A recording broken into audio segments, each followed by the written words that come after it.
adalah kisah petualanganku bersama sahabat. Ini petualangan amat liar saat kami menelusuri jejak-jejak amat misterius di rimba belantara, mengungkap berbagai rahasia alam yang hingga kini belum terpecahkan.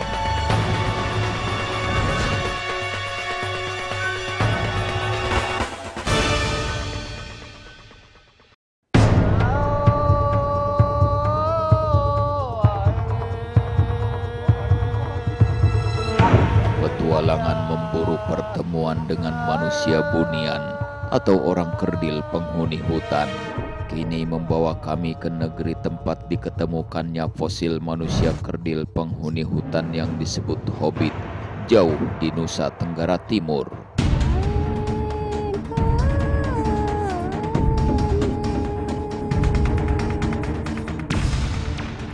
Bukti keberadaan isu besar tentang Hobbit adalah Flores.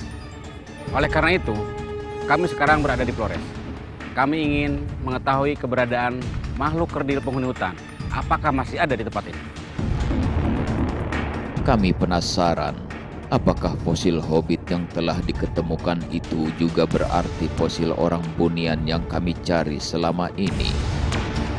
Bila benar fosil yang diyakini dunia sebagai Hobbit tersebut adalah juga fosil orang bunian, maka berarti orang bunian yang kami buru juga telah punah seperti fosil berusia 18.000 tahun tersebut.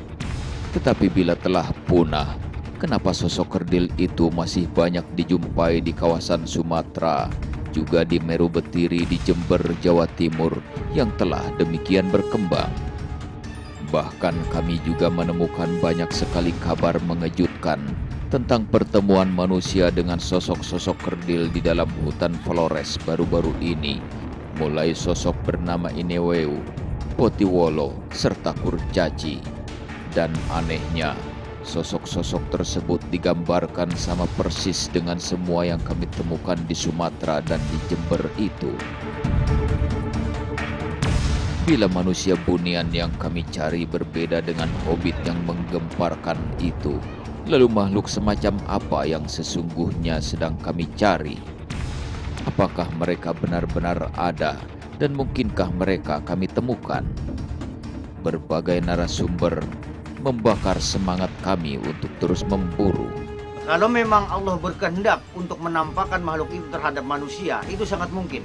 Mungkin memang ada makhluk-makhluk seperti itu yang pernah hidup di dunia ini. Makanya itu ada istilah Yeti, ada istilah abominable snowman, ya, ada orang sedepa dan sebagainya. Itu kan cerita yang bukan tidak ada dasarnya, mungkin ada dasarnya gitu.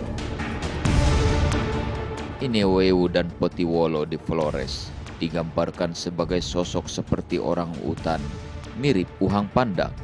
Sedangkan Kurcaci digambarkan seperti manusia kerdil, mirip tirau dan siwil.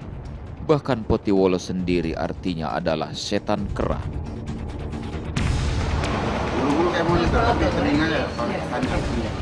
Kami tidak menyangka bahwa di tempat ini kami bisa bertemu kembali dengan sosok-sosok yang hampir sama dengan uhang pandak dan tirau yang ada di Sumatera serta siwil yang ada di Meru Betiri.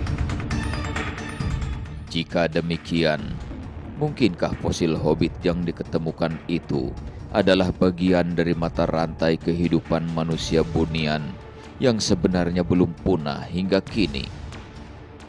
Bila belum punah, lalu di mana kita bisa menjumpai manusia kerdil penghuni hutan Flores bernama Ineweu, Potiwolo, dan Kurcaci itu?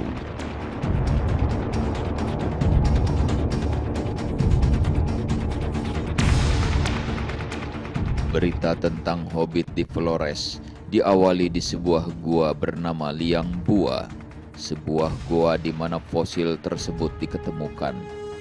Tetapi tentang manusia kerdil penghuni hutan ternyata ada di semua wilayah berhutan lebat di seluruh Flores dengan nama berbeda-beda.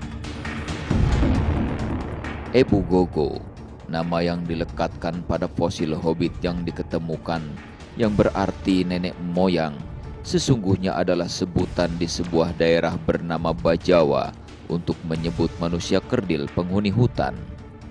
Sedangkan daerah lainnya justru memiliki sebutan yang berbeda.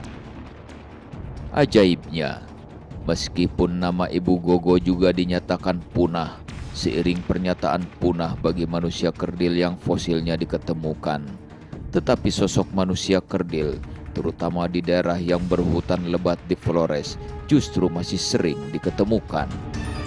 Berbulu, ya seperti kera lah. Bentuknya dia seperti kera besar. Sepertinya, pernyataan punah bagi manusia kerdil penghuni hutan menjadi amat diragukan.